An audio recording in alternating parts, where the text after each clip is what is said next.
Welcome to the Timeless Tales Library, where stories flow like gentle streams toward the quiet pools of sleep.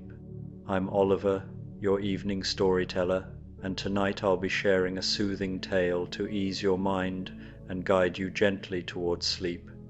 The Timeless Tales Library is made possible by listeners like you. If you've found comfort here, please subscribe and help us continue creating these peaceful stories.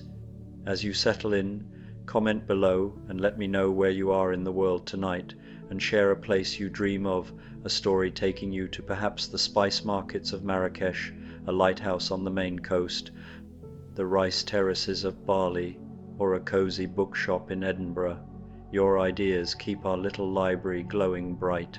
This story is about a winter evening when you discover a hidden library warmed by hearthlight, where ancient shelves hold more than books, where rain whispers against frosted windows, and where every soft sound and gentle shadow invites you deeper into rest, until the boundary between waking and dreaming dissolves like snowflakes on warm glass. Now, take a slow breath and let the day's tensions melt away, like waves receding from a quiet shore. Tonight, you're not in your room, you're entering the sapphire vault of the Timeless Tales Library. This majestic chamber sparkles with deep blue light, its walls and shelves crafted from smooth, sapphire-hued stone that reflects a gentle glow. Each book shimmers like a jewel, holding tales of adventure, wisdom, and hidden wonders. The air is crisp, with a faint trace of ocean mist, refreshing your spirit. Rest into the comfort of your bed, your private retreat within this radiant vault. Soften your hands, your feet, your chest. Let the cool, calming energy of the sapphire light wash over you, grounding you in peace. Approach the shelves and feel the stories call to you. Let the tales of the sapphire vault guide your mind into a serene, restful slumber. Fall asleep in Minutes, Whispered Library, Hearthstone Sleep Story. The evening arrives wrapped in winter's quietest cloak, a hush that descends like a soft, invisible veil over the world, muting the distant hum of life and leaving only the intimate symphony of your own presence. You find yourself walking a path you've somehow always known but never quite remembered, a winding trail etched into the landscape of your subconscious, perhaps from childhood dreams or half-forgotten stories told by elders around flickering fires. Snow has fallen earlier in the day, blanketing the earth in a pristine layer of white that softens every edge of the world, transforming sharp branches into gentle curves and muffling every sound until the only thing you hear is your own breathing, slow and steady, matching the rhythm of your footsteps on the pale, crunching ground beneath your boots. The sky above holds that particular quality of winter twilight, not quite dark, not quite light, a soft lavender grey that seems to glow from within, as if the clouds themselves are luminous, infused with the last remnants of daylight trapped in their fluffy depths. Stars begin to peek through in faint pinpricks, hesitant at first, as though unsure if it's their time to shine. And through this gentle dimness, you notice the first drops of rain beginning to fall, so light they're barely more than mist, touching your face like cool silk threads spun from the heavens, melting the moment they meet your warm skin, leaving behind a refreshing tingle that awakens your senses without startling them. Rain in winter, the most peaceful contradiction, a marriage of cold and wet that defies the season's usual bite, instead offering a soothing balm to the soul. Each drop catches what little light remains in the sky, refracting it into tiny prisms that sparkle like distant fireflies, and you can see them falling in slow motion, as if time itself has decided to rest, to take its time, to let this moment stretch and breathe and simply be, unhurried by the demands of the clock or the world beyond. The air carries a crisp scent of pine mixed with the earthy petrichor of rain on snow, a fragrance that fills your lungs with each inhale, grounding you in the present.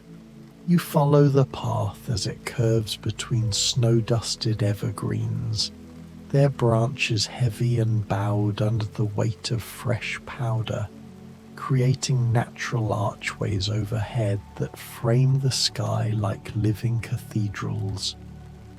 The needles glisten with melting snow, and occasional clumps fall with a soft plop, adding to the serene ambience.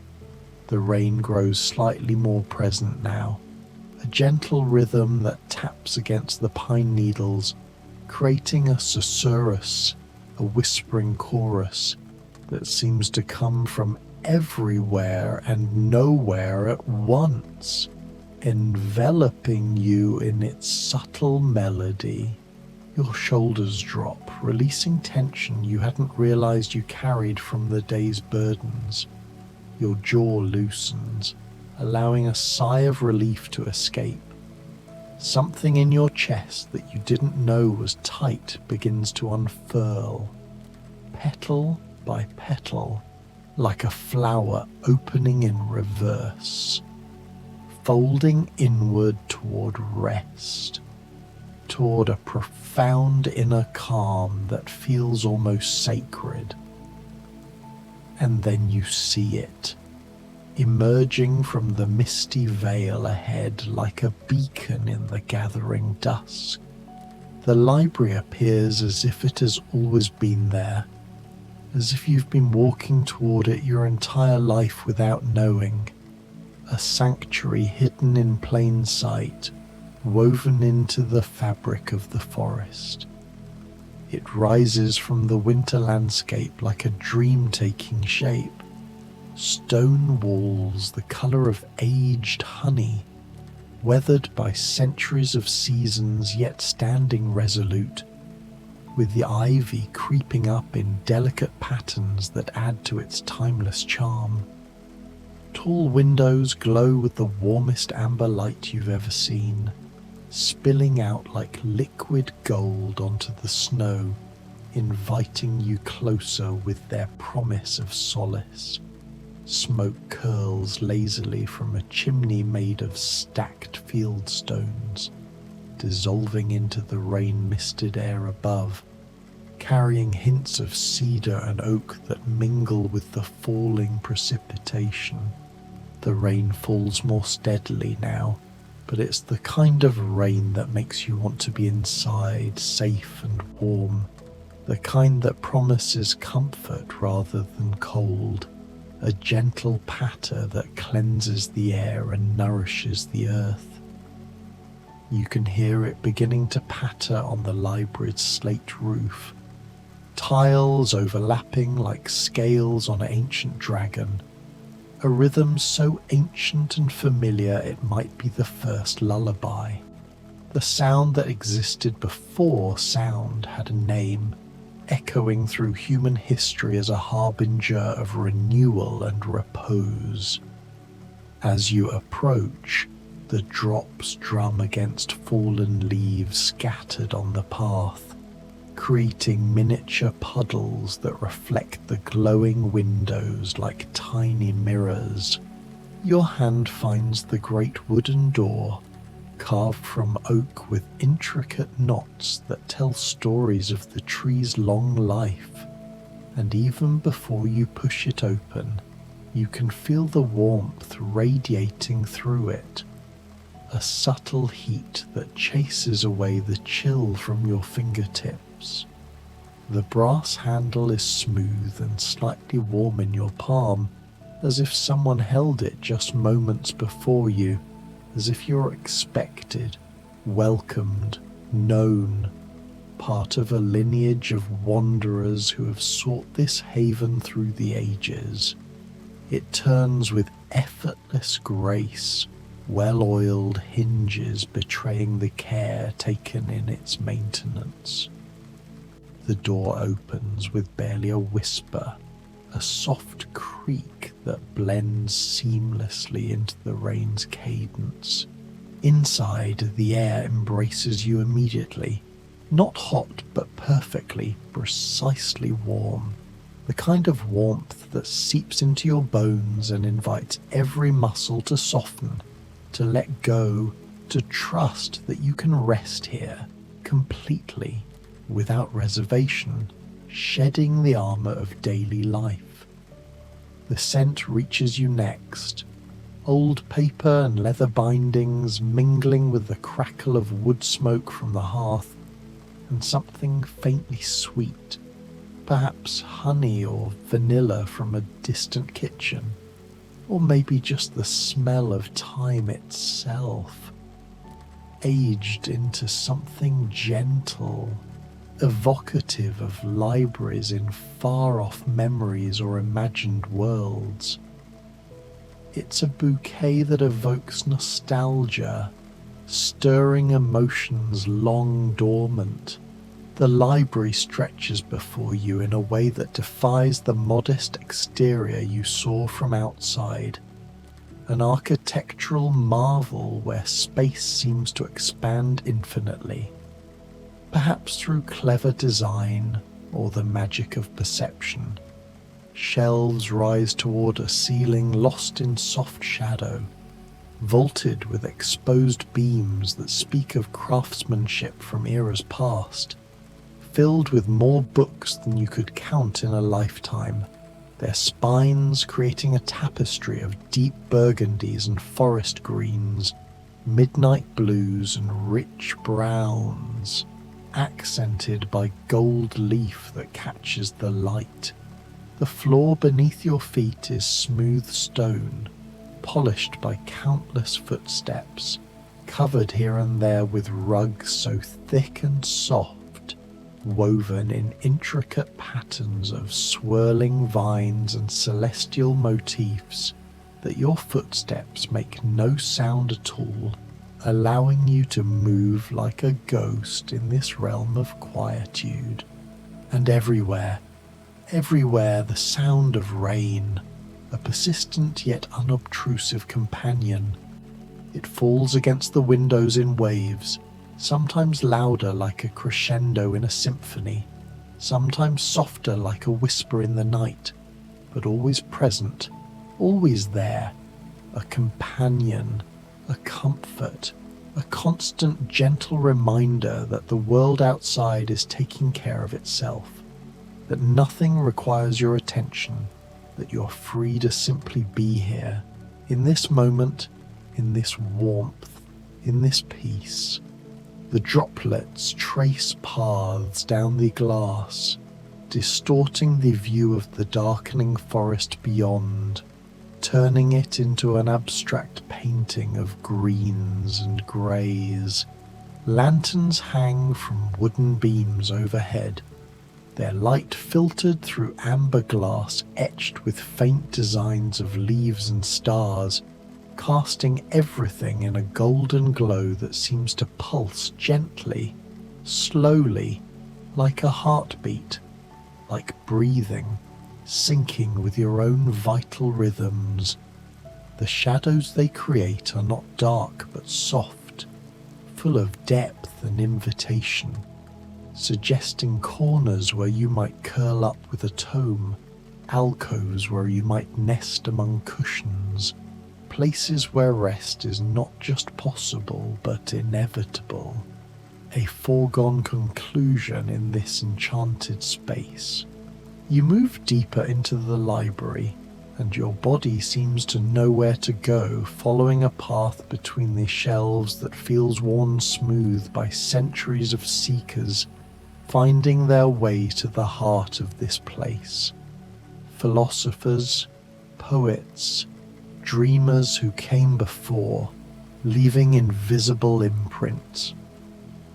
The rain's rhythm shifts slightly as you walk, sometimes tapping briskly against window panes like impatient fingers, sometimes gentling to barely a whisper, a hush that lulls the mind, and you realize your breathing has synchronized with it. Slow and deep, in and out, like waves on the shore, like the tide of sleep itself beginning to rise, pulling you toward tranquility. Books surround you on every side, a vast collection spanning genres and epochs, ancient scrolls in glass cases, leather-bound classics with embossed titles, modern paperbacks nestled among them like young siblings, but you feel no pressure to read them, no urgency to understand them. They're simply there, like old friends, their presence enough, their knowledge contained but patient, willing to wait forever if necessary, guardians of wisdom that offer without demanding. Some spines are cracked with age, bearing the patina of frequent handling, others pristine, as if untouched since their binding. And on a few you can see titles written in languages you don't recognize, but somehow find beautiful anyway. The shape of the letters soothing, decorative, like art rather than words, evoking mystery and allure. Your fingers trail along a shelf as you pass, and the leather and cloth bindings feel cool and smooth under your touch, grounding you, connecting you to this moment, this place. This perfect now, each texture a tactile reminder of the human hands that crafted them. And then you round a corner, navigating past a ladder leaning against a high shelf, and the heart of the library reveals itself in all its glory. A vast stone hearth dominates one wall, so large you could stand inside it, its mantle adorned with curios, old clocks, crystal orbs, dried herbs that add a subtle aroma. Within it burns a fire that might have been lit 100 years ago and simply never gone out, tended by unseen caretakers, or perhaps sustained by the library's own enchantment.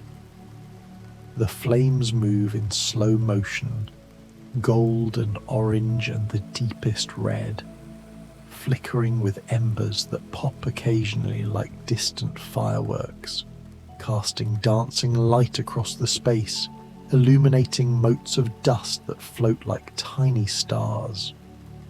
The warmth that radiates from them is exquisite, not fierce but tender, wrapping around you like a blanket, like arms, like love made tangible, banishing any lingering chill from your journey.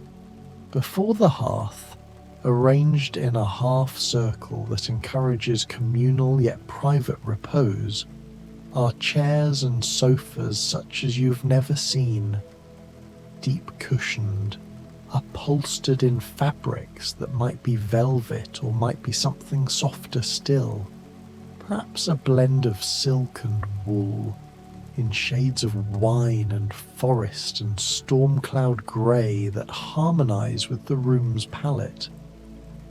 Thick quilts are draped over their backs, hand-stitched with patterns of moons and rivers, and scattered among them are pillows in such abundance, plump with down, embroidered with threads of gold, that you could build a nest, a cocoon, a place to disappear into comfort completely. insulated from the world's chaos. The rain is louder here, and you realize why. Behind the hearth, a great window spans almost the entire wall, mullioned with leaded glass that adds a vintage elegance. And though it's dark outside now, you can see the rain streaming down the glass in rivulets, catching the firelight as it falls, transforming each pane into a living tapestry of gold and shadow, movement and light, a mesmerizing display that could hold your gaze for hours. You choose a chair, or perhaps it chooses you, a deep wingback positioned at an angle to both the fire and the window, offering you both warmth and the hypnotic sight of rain, its high back providing a sense of enclosure, privacy amid the openness. As you sink into it, the cushions seem to rise around you, supporting you perfectly, as if they've been waiting specifically for your shape, your weight, your particular need for rest, moulding to your form like a custom embrace. The fabric is impossibly soft against your skin, and as you settle, a quilt falls naturally into your lap, its weight comforting, inviting you to pull it up and surrender fully. In this moment, time dissolves.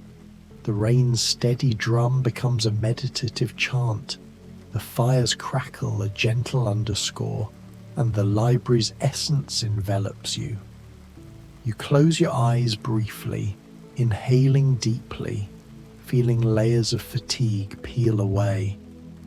Perhaps you'll reach for a book nearby, its pages whispering secrets as you turn them, or maybe you'll simply sit, letting the ambience heal whatever aches your spirit carries. Here, in this winter sanctuary, peace isn't sought. It's given freely, abundantly, wrapping you in its quiet magic for as long as you wish to stay.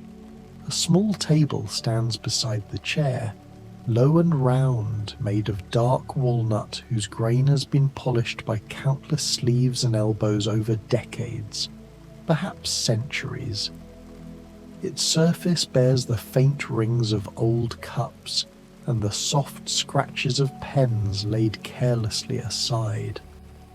On it, steam rises in delicate spirals from a cup you don't remember seeing before, yet somehow you're not startled by its sudden presence.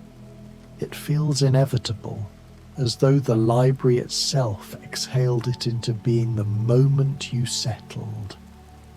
The porcelain is the colour of fresh cream with a hairline crack near the rim, an imperfection that makes it more precious, more lived in, more kind. You reach for it, and the ceramic is warm in your hands, the perfect temperature. Neither a burn nor a chill, but the exact degree that says, "I have been waiting for you." You bring it close and breathe in. Chamomile first, sun-dried and golden, then the rounded sweetness of honey harvested from meadows you can almost see, followed by the cool breath of lavender picked at twilight. Beneath these, something subtler drifts up, something that has no name in any herbalist's book, something that smells like the moment after crying when the tears have stopped, but the heart is still open, like the hush between thunder and the return of birdsong. Like peace itself might smell if peace had a fragrance and decided to pour itself into a cup for you alone. The steam brushes your face like a cat's tail, soft, deliberate, affectionate. You take a sip and the liquid is neither too hot nor too cool. It is the temperature of your own blood, as though the tea has borrowed your warmth and is now returning it, refined and gentled. It slides over your tongue, down your throat, and spreads outward in slow, deliberate waves. Warmth through your chest first, then down your arms like sunlight moving through branches into your wrists, your palms, the very tips of your fingers, until even the places that are usually cold, the hollow behind your knees, the bones of your ankles, are filled with liquid gold. Something restless inside you that you didn't even know needed settling sighs and lies down, curling like a sleepy animal at the base of your spine. The fire crackles softly, a sound like whispered conversation between old friends who no longer need to finish their sentences. Individual logs shift with a small pop, releasing a puff of sparks that rise, glow briefly, and vanish. Tiny lives lived in an instant, beautiful because they do not cling. You watch the flames dance their slow dance, never quite the same from one moment to the next, but never jarring, never sharp, just an endless, gentle variation on the theme of warmth and light. Blues flicker at the heart of the orange, hints of violet at the edges, colours you rarely see in fire, and yet here they are, patient and unhurried, painting themselves across the stones of the hearth and across the lids of your half-closed eyes. Outside, the rain continues its patient work, washing the winter world clean of whatever it no longer needs to carry.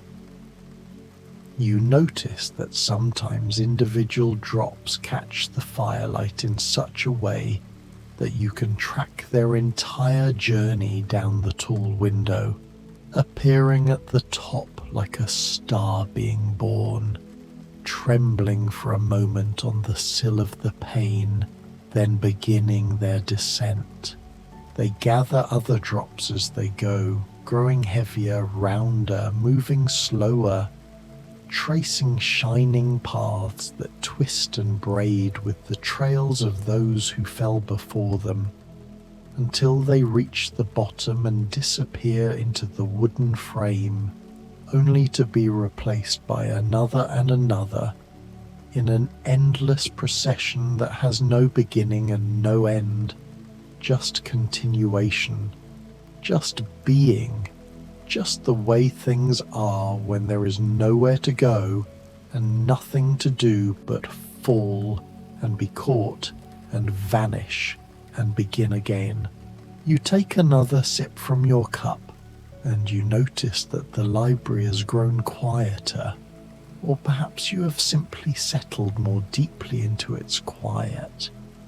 The way a stone settles into a riverbed and lets the water close over it. The rain's rhythm is inside you now, matching your pulse, matching your breath, so that you can't quite tell where the sound of rain ends and the sound of your own life begins. They are woven together, inseparable, the boundary between outside and inside dissolving like sugar in warm water, like worry in warmth, like tension in time. There is no longer a window between you and the rain. There is only weather and body and the soft, permeable membrane of attention that lets one become the other. A book rests on the wide arm of your chair. You don't remember it being there before, but it seems right that it should be there now, as though the chair grew it like a fruit. The cover is leather the colour of blackberries after frost, soft and slightly tacky from years of loving hands. Gold lettering is worn away in places, leaving only the suggestion of a title, a secret shared between the book and those who held it before you. You pick it up, and it is heavier than it looks, solid, reassuring. When you open it, the pages sigh apart with the gentlest sound, the sound a bird makes when it folds its wings after flight. You open it not to any particular page, just wherever it falls open, and you find yourself looking at words written in a script so beautiful it almost doesn't matter what they say. Ink the colour of midnight sky, letters that curl and flourish like vines, like rivers seen from very high above. But you read them anyway, slowly, letting each word rest on your tongue before the next arrives. They speak of gentle things, of gardens in moonlight where silver moths drift like slow snow, of rivers that have forgotten they were ever streams, finding their way to the sea without hurry or pride, of birds settling into nests as evening falls, tucking beaks beneath wings the way you are tucking thoughts beneath silence, of all the soft and quiet ways that things come to rest when just remember they no longer need to prove anything to anyone. These sentences are long and meandering, the way thoughts are when there is no need to arrive anywhere. You read a few lines, then a few more, but your eyes are growing heavy, and you realize that you don't need to finish the thought, don't need to reach any conclusion. The words can wait. They've waited this long, centuries perhaps, curled inside this book like sleeping cats. They'll be here tomorrow or next year or whenever you need them again. There is no urgency here, no deadline, no requirement that you stay alert or pay attention or accomplish anything at all. You set the book gently back on the chair arm, and it closes itself with a soft thud that sounds like a heartbeat saying hush. You let your head rest against the high wing of the chair, angled so you can still see the fire, still see the rain, still be held by both. The wing curves protectively around your cheek like the shell of some great, gentle creature that has decided to keep you. The warmth from the fire has seeped all the way through you now. You feel it in your feet first, thawing places that have been cold since childhood winters you can't quite recall, then up through calves and thighs, belly and chest, shoulders and neck, until even the roots of your hair feel bathed in it. Every part of you is warm, safe, held.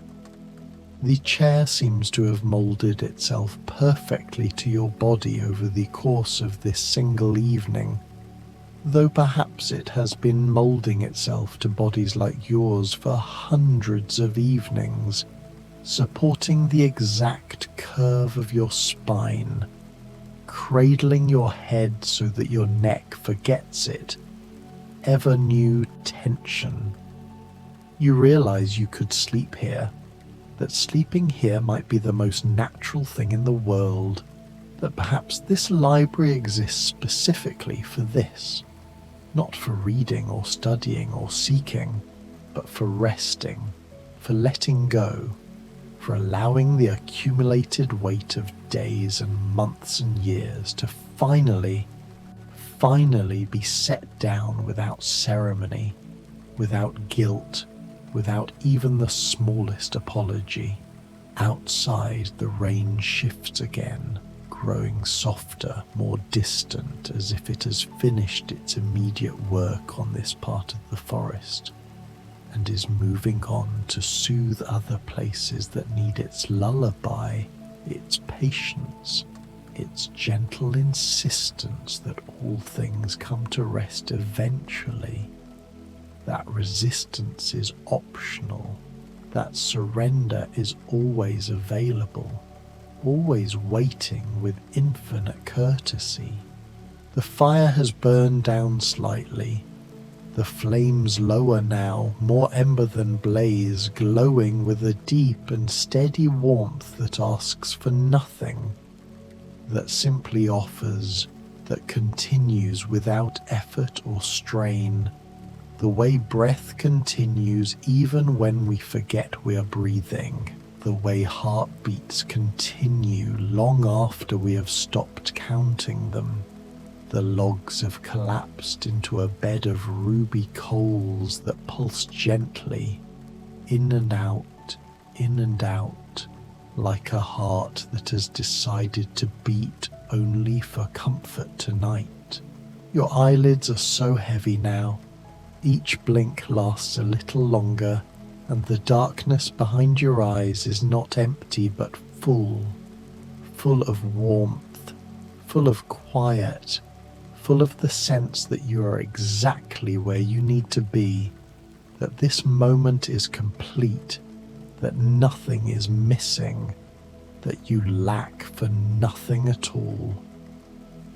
Through the narrowing slit of your vision, you watch the rain on the window, the golden trails of water catching firelight, and they begin to blur, to soften, to merge into patterns that might be letters in an unknown alphabet, or might be maps to places you'll visit only in dreams, or might simply be beauty for its own sake, requiring no interpretation, no understanding, just appreciation, just presence, just this. Your breathing has slowed to match the rain's rhythm exactly now. Long, slow breaths in that drawer in the scented air of the library, even longer breaths out that release something you didn't know you were still holding, perhaps the last remnant of a year you're ready to lay down, perhaps the final echo of a sorrow whose name you have forgotten. Each exhalation is a small surrender, each inhalation a small return to center. The boundaries are dissolving now. You're not sure if you're looking at the fire or if you've become the fire, steady and warm and contained within safe stone. You're not sure if you're hearing the rain or if you've become the rain, falling without effort, without resistance, simply following gravity, simply going where everything goes when it lets go, when it stops fighting, when it remembers that rest is not failure, but return, not ending, but homecoming. The cup is still warm in your hands, though you don't remember when you picked it up again. Or perhaps you never set it down. Or perhaps time here doesn't work the way it does elsewhere. Perhaps here all moments exist at once, like pages in a book you no longer need to turn because you are living inside the story and the story is living inside you. You take one more sip and the liquid is somehow even more perfect than before, richer, deeper, as though it has been steeping in your own relaxation and has taken on the flavor of your loosening. You realize it's because you've changed, softened, opened, and so everything you experience has softened too, has opened too, has become more itself because you've become more yourself, more relaxed, more present, more here in this impossible perfect now. The library breathes around you. You can feel it. The gentle expansion and contraction of the space itself, as if the walls and shelves and books and shadows are all part of one great lung, breathing slowly, breathing peacefully, and you're breathing with it, synchronized, connected, part of something larger than yourself, but not lost in it. Still you, but also more than you, held and holding, resting and providing rest. The fire has burned down to pure ember now, a bed of glowing coals that pulse with their own internal light, steady as stars, warm as summer remembered in the bones, patient as stone. They'll burn through the night, these coals, requiring nothing from you, asking nothing, simply being here as you are here, companions in rest, partners in peace. And the rain, the endless faithful rain, continues its whispered song against the windows, against the roof, against the whole winter world, softening everything, gentling everything, reminding everything that water always finds its way, always returns, always flows toward rest, toward low places, toward settling, toward peace. Your eyes are closed now. You didn't decide to close them.